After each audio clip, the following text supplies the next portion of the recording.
2022 সালের চলচ্চিত্র শিল্পী সমিতির নির্বাচনে চিত্রনায়িকা নিপুণকে জেতাতে আওয়ামী লীগ নেতা শেখ ফজলুল করিম সেলিম 17 বার ফোন করেছিলেন বলে অভিযোগ উঠেছে। বিষয়টি জানিয়ে গণমাধ্যমকে শিল্পী সমিতির সেই নির্বাচনে দায়িত্ব পালন করার নাম প্রকাশ্যে অনিচ্ছুক একজন কমিশনার জানান, জীবনে হুমকি ছিল, যে কোনো সময় ধরে নিয়ে যাওয়ার মতো শঙ্কা ছিল। এই নির্বাচনে সভাপতি ও সাধারণ সম্পাদক পদে জয়ী হয়েছিলেন যথাক্রমে ইলিয়াস কাঞ্চন ও জায়েদ খান। কিন্তু সেই ফল না মেনে আদালতের দ্বারস্থ হন নিপুণ আক্তার। পরবর্তীতে আদালতের আদেশে শিল্পী সমিতির চেয়ারে বসেন এই চিত্রনায়িকা। অভিযোগ উঠেছে, চিত্রনায়িকা নিপুণের দাপটের পেছনে একজন রাজনীতিবিদের সরাসরি প্রভাব রয়েছে। নিপুণকে জেতাতে নির্বাচন কমিশনারদের ভয়ভীতি ও প্রলোভন দেখানো হয়েছে।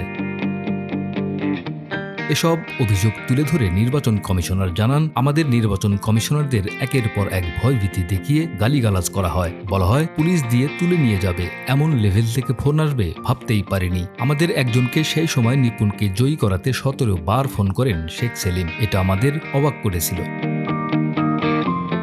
প্রধান নির্বাচন কমিশনারের দায়িত্ব পালন করা পীরজাদা হারুন জানান, 2022 সালের নির্বাচনে তার উপর চাপ প্রয়োগ করা হয়, যা তাকে মানসিকভাবে এখনও আতঙ্কিত করে। তিনি জানান, নির্বাচনে নিপুণকে জয়ী দেখাতে অনেক ওপর থেকে এক ক্ষমতাবান রাজনীতিবিদ একের পর এক ফোন করতে থাকেন। তিনি সে সময় স্বরাষ্ট্র মন্ত্রণালয় সহ প্রায় সব মন্ত্রণালয়ে সরাসরি প্রভাব খাটাতেন, কিন্তু আমি সরাসরি না বলে দিই।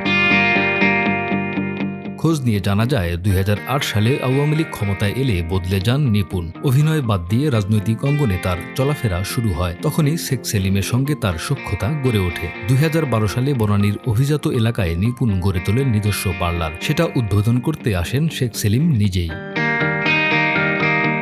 এই চিত্রনায়িকার সঙ্গে শেখ সেলিমের সরাসরি যোগাযোগের কথা চলচ্চিত্র পাড়ার কম বেশি সবাই জানতেন। শুধু তাই নয়, তাদের মধ্যে অন্যরকম একটা সম্পর্ক আছে বলেও কথা রটে। আবার কারো কারো মতে শেখ সেলিমকে খুশি রাখার জন্য যা যা প্রয়োজন নিপুণ তা অনায়াসেই করতেন। প্রয়োজনে হুমকি ধামকি দিয়ে হলেও রাজি করানোর দায়িত্বটাও ছিল নিপুণের কাঁধে। আর এই নেতার প্রভাব খাটিয়ে বিভিন্ন সময় নিজের অন্যায় আবদার পূরণ করেছেন নিপুণ।